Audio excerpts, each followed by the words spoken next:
Have you ever wondered why some people seem to receive endless blessings, while others, despite trying their best, struggle to make ends meet? Have you ever thought, I give so much, why don't I see the rewards? Welcome back to the channel. I'm truly grateful you're here. Today we are diving into an ancient and profound teaching about wealth, not the kind that only fills your bank account, but the kind that nourishes your soul, transforms your karma, and brings lasting abundance.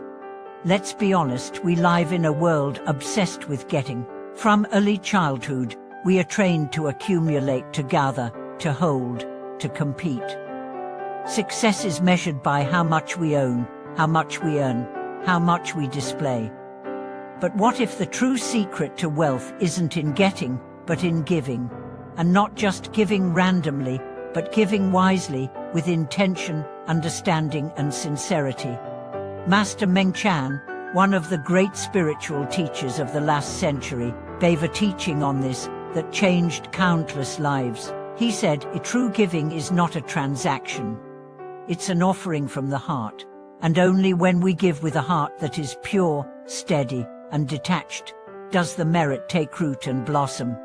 Let's break this down. First, what does it mean to give with a pure heart? Most of us give with expectations, even if they're subtle. We donate hoping for blessings. We help others, hoping they'll help us back. We offer prayers, hoping our wishes will be fulfilled. But this kind of giving is conditional. It's still centered around the self. Master Mengchan taught that the highest form of giving is when there's no pride in the gift. When the hand moves because the heart is open, not because the mind is calculating. It's the difference between giving water to a thirsty traveler and giving it because you think they'll owe you a favor. Pure giving asks nothing in return. And because it expects nothing, it can never be disappointed. I once met a woman who donated anonymously to a school for disabled children. When I asked her why she never put her name on the donation list, she said, because then the children can never thank me, and I will never mistake their gratitude for mine. That's pure giving. But purity is not enough. The second element Master Mengchan emphasized was steadiness. Giving once is good, but if it's inconsistent, the seeds don't have time to root.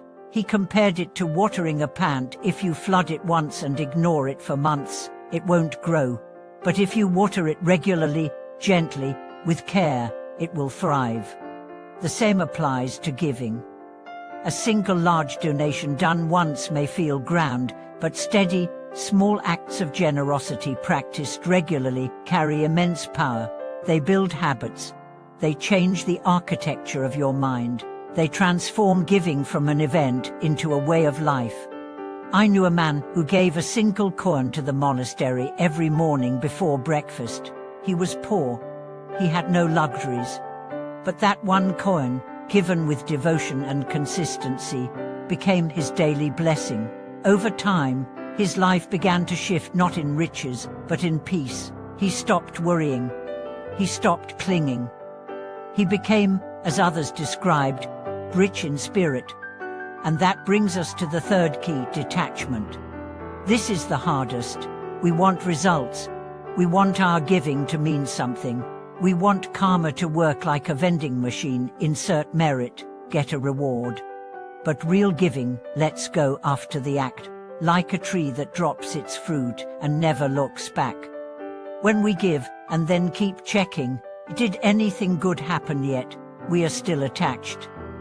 When we boast, even quietly, about our generosity, we dilute its merit.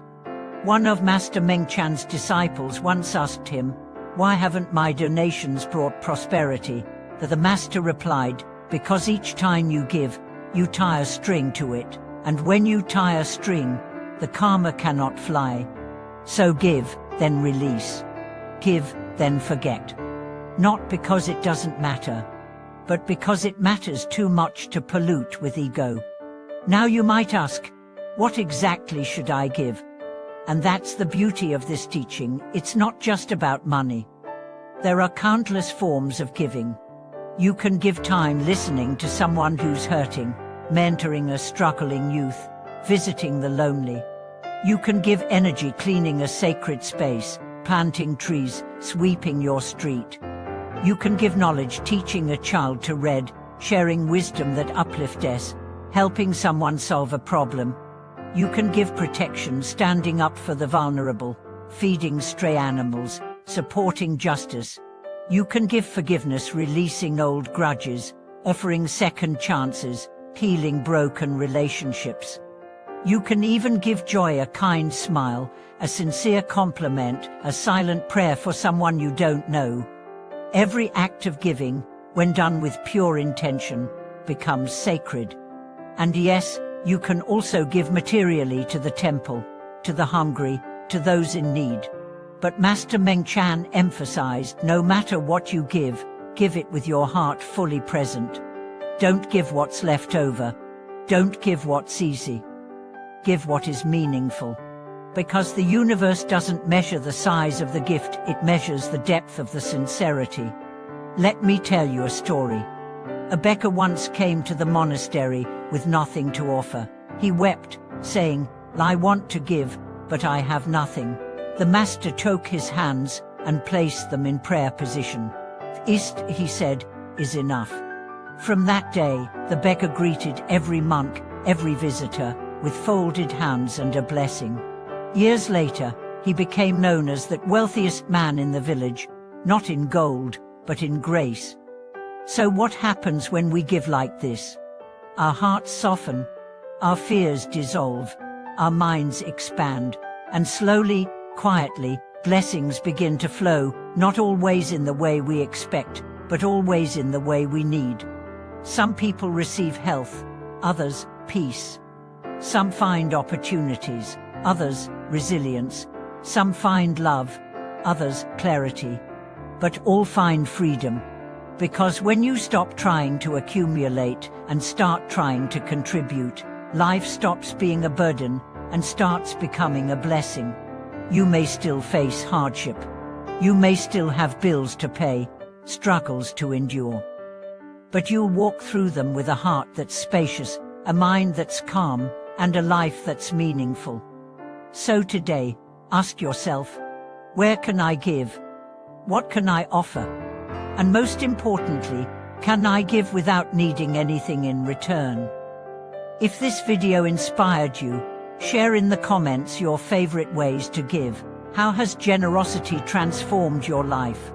Let's inspire each other to create a ripple of real wealth in the world. Don't forget to like, subscribe, and share this video with someone who needs to remember that the most powerful path to abundance begins with an open hand.